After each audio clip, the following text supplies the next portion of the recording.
15 নৱেম্বৰ শুক্ৰবাৰে পালন কৰা হ'ব কাৰ্তিক পূৰ্ণিমা উৎসৱ আৰু পুৰাণত এই দিনটো স্নান, জপ, তপস্যা আৰু উপবাসৰ ক্ষেত্ৰত ভাল বুলি বৰ্ণনা কৰা হৈছে।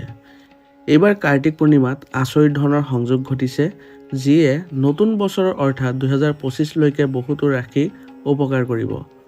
জ্যোতিষৰ মতে কাৰ্তিক পূৰ্ণিমাত চন্দ্ৰ মেঘ ৰাশিত থাকিব আৰু মংগল গ্ৰহৰ সৈতে পৰিৱৰ্তনৰ যোগ গঠন হ'ব। লগতে মংগল আৰু ইন্দ্ৰ ইজনে সিজনৰ পৰা চতুৰ্থ দশকত থকাৰ লগতে ধন যোগৰো গঠন কৰিব।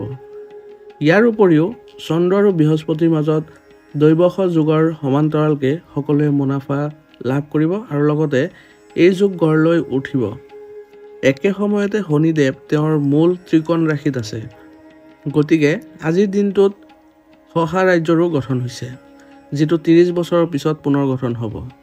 কাৰ্তিক পূৰ্ণিমাত শুভ যুগৰ বিৰল সংযোগে নতুন বছৰলৈকে বহু ৰাশিৰ বাবে ধন সম্পত্তি, সুখ আৰু সৌভাগ্য বৃদ্ধি কৰি পৰিয়াললৈ সুখ শান্তি প্ৰতিপত্তি কঢ়িয়াই আনিব। আৰু লগতে এই কাৰ্তিক পূৰ্ণিমাত কোন কোন ৰাশিৰ থলুৱা লোকে শুভ যোগাসনৰ সুফল লাভ কৰিব সেই বিষয়ে আজিৰ এই ভিডিঅ'টোত জানিব পাম। আহক এতিয়া আৰম্ভ কৰোঁ সেই ভাগ্যশালী ৰাশিৰ 6 গৰাকী কোন হয় জানিবলৈ। প্ৰথম ভাগ্যশালী ৰাশিটো হৈছে মেঘ ৰাশি। মেঘ ৰাশিৰ স্থানীয় লোকে কাৰ্তিক পূৰ্ণিমাত শুভ যোগাফলৰ ফলত জীৱনত ইতিবাচক পৰিৱৰ্তন দেখিবলৈ পাব। আৰু যিসকলে ভাড়া ঘৰত বসবাস কৰি আছে, এই ৰাশিৰ নিজৰ ঘৰৰ মালিক হোৱাৰ সপোন পূৰণ হ'ব পাৰে। আৰু শুভ যুগৰ বিৰল সংযোগৰ বাবে ব্যক্তিসকলে জীৱনত চলি থকা সমস্যাৰ পৰা মুক্তি পাব আৰু ধন সম্পত্তি লাভ কৰাৰো সম্ভাৱনা থাকিব। এই সময়ছোৱাত পৰিয়ালত শুভ বা মাংগলিক অনুষ্ঠানৰ আয়োজন কৰিব পাৰিব। শুভ যুগৰ বাবে এই সময়ছোৱাত মেঘ ৰাশিৰ থলুৱা লোকৰ বাবে বহু কামনা পূৰণ হ'ব আৰু তেওঁলোকে ধৰ্মীয় কামতো নিয়োজিত হ'বলৈ সক্ষম হ'ব। ইয়াৰ জৰিয়তে তেওঁলোকে মানসিকভাৱেও শান্তি লাভ কৰিব। দ্বিতীয় ভাগ্যশালী ৰাশিটো হৈছে বৃষ ৰাশি। কাৰ্তিক পূৰ্ণিমাৰ ওপৰত শুভ যুগৰ প্ৰভাৱত বৃষ ৰাশিৰ স্থানীয় লোকসকলে ব্যক্তিগত আৰু পেছাদাৰী জীৱনত চলি থকা উত্তেজনাৰ পৰা মুক্তি পাব আৰু তেওঁলোকৰ আৰ্থিক অৱস্থা পূৰ্বতকৈ উন্নত হ'ব। চৰকাৰী চাকৰিৰ বাবে প্ৰস্তুতি চলাই থকা এই ৰাশিৰ যুৱক যুৱতীসকলে এই সময়ছোৱাত ভাল ফলাফল লাভ কৰিব আৰু তেওঁলোকৰ পৰিয়ালৰ সদস্যসকলেও অতি সুখী অনুভৱ কৰিব। গতিকে এই ৰাশিৰ বাবে এই কাৰ্তিক পূৰ্ণিমাত ভাল যোগ আহিছে। গতিকে এই সময়ছোৱা কোনো পধ্যেই এৰি নিদিব। এই সময়ছোৱাত যদি আপুনি নতুন ব্যৱসায় আৰম্ভ কৰিব বিচাৰিছে, তেনেহ'লে আপুনি ইয়াৰ ফলত আপুনি ভাল লাভ কৰিব পাৰিব। গতিকে এই দিশত আপুনি যদি মনোযোগ দিয়ে, আপোনাৰ বাবে নিশ্চয় ভাল হ'ব। অংশীদাৰিত্বৰ লগত যিকোনো বিবাদে এই সময়ছোৱাত সাৱধান হ'ব লাগিব আৰু সম্পৰ্ক অধিক শক্তিশালী কৰিবলৈ চেষ্টা কৰিব লাগিব। গতিকে আপোনালোকে যদি অংশীদাৰিত্ব ব্যৱসায়ত আছে, তেনেহ'লে আপোনালোকৰ সম্পৰ্কবোৰ ব্যৱসায়ৰ লগত ভাল হ'ব লাগিব বা আপোনাৰ যি সদস্য আছে বা পাৰ্টনাৰ আছে, তেওঁলোকৰ সৈতে ভালদৰে যদি আপোনালোকে সম্পৰ্ক গঢ় লৈ উঠাব পাৰে, তেনেহ'লে আপুনি এই ব্যৱসায়ত ভাল লাভ দেখিবলৈ সক্ষম হ'ব। তৃতীয় ভাগ্যশালী ৰাশিটো হৈছে সিংহ ৰাশি। কাৰ্তিক পূৰ্ণিমাত শুভ যুগৰ প্ৰভাৱত সিংহ ৰাশিৰ থলুৱা লোকসকলৰ বুদ্ধিমত্তা বৃদ্ধি পাব আৰু তেওঁলোকৰ জীৱনত বহুতো ইতিবাচক পৰিৱৰ্তন দেখিবলৈ সক্ষম হ'ব। যদি আপুনি মাটি বা বাহন ক্ৰয় কৰিব বিচাৰিছে, তেনেহ'লে এই সময়ছোৱাত আপোনাৰ ইচ্ছাও পূৰণ কৰিব পাৰিব। এই সময়ছোৱাত ব্যৱসায়ৰ সৈতে জড়িত লোকসকলে উচ্চ লাভ কৰিবলৈ সক্ষম হ'ব আৰু নতুন ব্যৱসায়িক উদ্যোগত নিজৰ স্থান নিশ্চিত কৰিবলৈও আপোনালোকে সক্ষম হ'ব। শুভ যুগৰ প্ৰভাৱ নতুন বছৰতো অব্যাহত থাকিব, যাৰ ফলত আগন্তুক বছৰটো আপোনাৰ বাবে অতি শুভ হৈ পৰিব। আপুনি আপোনাৰ পৰিয়ালৰ সদস্যসকলৰ সকলো প্ৰয়োজন পূৰণ কৰিব পাৰিব, যাৰ বাবে সকলোৱে অতি সুখী অনুভৱ কৰিব। চতুৰ্থ ভাগ্যশালী ৰাশিটো হৈছে কন্যা ৰাশি। কাৰ্তিক পূৰ্ণিমাৰ শুভ সংযোজনৰ ফলত কন্যা ৰাশিৰ থলুৱা লোকসকলে ধন উপাৰ্জনৰ নতুন উপায় বিচাৰি লাভ পাব আৰু আপোনাৰ ঘৰ আৰু বাহন ক্ৰয়ৰ ইচ্ছাও পূৰণ হ'ব।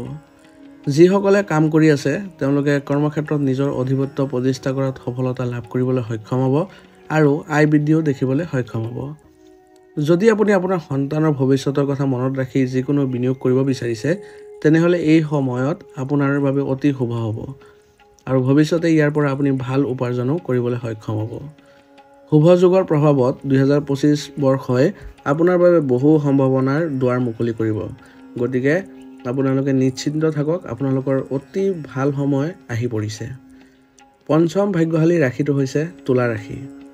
তুলা ৰাশিৰ স্থানীয় লোকে পুৰণি বিনিয়োগৰ পৰা ধন ঘটাৰ সম্ভাৱনা থাকিব। গতিকে যদি আপুনি ক'ৰবাত পুৰণা বিনিয়োগ কৰিছিলে তেনেহ'লে এই সময়ত আপুনি সেইবোৰ লাভৰ ধনখিনি পাবলৈ সক্ষম হ'ব। শ্বেয়াৰ মাৰ্কেটত ধন বিনিয়োগ কৰাসকলে ভাল ৰিটাৰ্ণ পাব।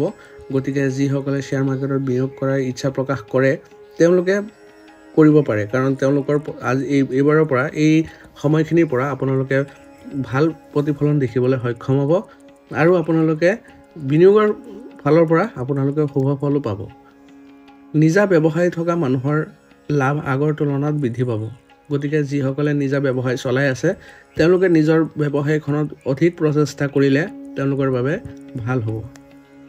পৰিয়ালৰ সৈতে ধৰ্মীয় ভ্ৰমণলৈ যাব পাৰে আৰু ইয়াৰ ফলত আপোনালোকৰ পৰিয়াল ব্যৱস্থাটো সুখদায়ক হ'ব আৰু আপোনাৰ ধৰ্মীয় কাম কাজত মনোযোগৰ ফলত আপুনি মানসিকভাৱেও শান্তি লাভ কৰিব আৰু আপোনাৰ বহুতো কঠিন যিবোৰ সমস্যা আছিলে সেইবোৰো লাহে লাহে নাইকিয়া হ'বলৈ ধৰিব।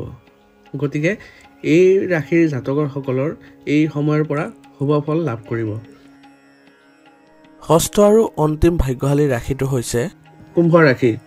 এইবাৰ আপোনাৰ প্ৰচেষ্টাই ভাল ফল দিব।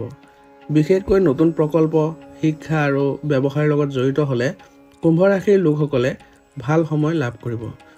আপোনাৰ আত্মবিশ্বাস বাঢ়িব আৰু সফলতাৰ পথো মুকলি হ'ব। গতিকে কুম্ভ ৰাশিৰ জাতক জাতিকাসকলৰ বাবে এই সময়ছোৱাত আপোনালোকৰ খুব ভাল সময় উদয় হৈছে। গতিকে আপোনালোকে যেইফালেই চেষ্টা কৰিব সেইফালে সফল নিশ্চিতভাৱে লাভ কৰিব। আৰু এই সময়খিনিত আপোনালোকে কৰিবলগীয়া থাকিব কি, আপোনালোকে ধৰ্মৰ কাম কাজত অধিক আগ্ৰহী দেখুৱালে আপোনালোকৰ বাবে ভাল হ'ব।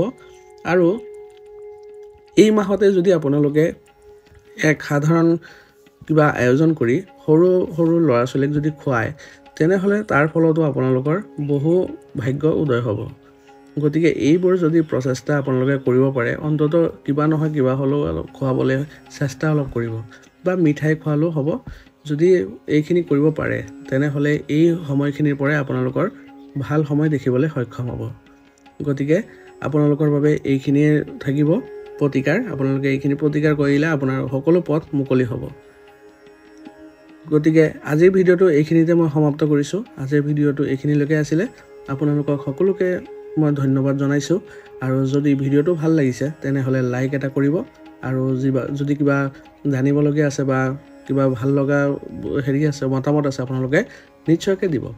আৰু চেনেলত যদি নতুন হৈ আহিছে তেনেহ'লে চেনেলটো নিশ্চয়কৈ ছাবস্ক্ৰাইব কৰি ল'ব।